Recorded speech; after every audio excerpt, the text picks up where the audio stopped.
This is Anil with a video tutorial for the Learning Lad on C programming. In this video tutorial, we're gonna see the arrays in C. Before explaining what is an array and how we can use it in our program, let me explain you where we can use it. So if you create a normal variable, then we can store only one value at a time. If you want to store another value, then now you have to create another variable and save that value in that variable. Suppose if you have to store the roll number of 100 students, then you have to create 100 variables and you know as in that values. So if the size increases, suppose you have to store the 1000 roll numbers, then creating 1000 variables and assigning the values is not the preferred method. For that purpose, we can use arrays in C. So we can say that an array is a collection of similar elements. So these similar elements can be of type integer or floating point or character or any other data type. So now we're gonna see how we can create an array in our program and use it. So it's similar to creating a variable. To use a variable, we have to declare it. Similarly, to use an array, we have to declare it. And first we're gonna write the type of data that's gonna be stored in the array. Just note that in an array we can store only one type of data. So if you have an array of integers, then you can only store the integer types of data in that array. So in this example, we're gonna create an array to store the marks of our one exam or 6 subjects.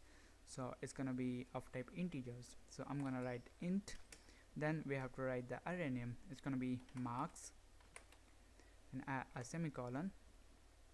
In between these square brackets, we have to specify the size of array. So in this example, we're gonna store 6 values or the 6 marks. That's gonna be the size of 6. So save it. So next we're gonna see how we can store the data in this array. Before that, let me tell you, when this compiler executes this statement, it's gonna create a 6 position or location to store the values for this marks array.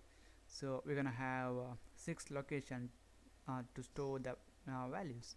In arrays, the first location is considered as the 0th position. So it's not gonna start from 1 to 6, it's gonna be from 0 to 5. Since these array elements are numbered from 0, our first element will be at the position 0 and the last element will be 1 less than this size, that's gonna be 5. And now we're gonna see how we can store the value in this array. To store the value is similar to assigning values to a variable. First we're gonna write this array name, and within this we are gonna specify the location. So since we are gonna store the value in the first position, we're gonna specify 0. That's because array numbering start from 0, then we have to specify the number. Now here I'm gonna save 35.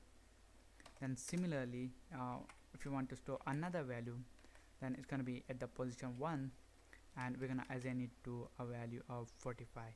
So similarly we can do for 2, 3 and 4 and 5, but this arrays provides another easy way to initialize it. I'm gonna delete this, and here after we specify this array type and size of this array, we're gonna write an equal to sign, and within this curly braces we have to write the values separated by commas. So I'm gonna write 35 comma 45 comma 55 comma 65 or 75 and 85. So here we are storing 6 values, and they will be assigned to marks of 0, marks of 1 and up to marks of 5. Just for the demonstration purpose, I'm gonna create another array of type float. Then I'm gonna call or give it a name average to store the average of around 2 students. It's gonna be the size of our average array is gonna be 2. So here I'm gonna write okay, it's gonna be average. Then here the first location we're gonna save, and floating point value is gonna be 65.5. Then at the average of 1, we're gonna save a value of 75.8. Another thing I want to tell you is, if you are initializing array using this method, then you don't have to, or it's not necessary to specify the size here. You can leave it blank. Let's see how we can retrieve the values from this array. We're gonna write a printf to print the values, and we're gonna print this value of 35. We're gonna write this %d, a new line, then add a comma, and first we're gonna write this array name. Then within the square brackets we have to specify the position. Since this 35 will be stored in the position 0, we have to use 0 here. I'm gonna copy this and paste it 2 more times. So in a second printf, we're gonna print the value at the position 0, 1, 2, 3. So our fourth value will be at the third position in the array. That's gonna be 0, 1, 2, 3. So in the last printf statement, we're gonna print this last value. That's gonna be 85, which is present at the location 5 in the array. So save it, compile it, and run it. So as you can see, we have printed 35. That's the first value, which is at the position 0. Then 65, that's the fourth value, which is at the position 3, and 85, which is the sixth value, that's at the position 5. Close it. Similarly, we can print this a floating point value here. Here we have to specify this %f format specifier for the floating point value. Then we're gonna refer this average array, and we're gonna write which value we want to print. We want to print this 65.5, which is at the position 0. So I'm gonna specify here, save it, compile it, and run it. So as you can see here, this 65.500 is gonna be from this average array. So let's have a recap what we have learned till now. So first we created an array.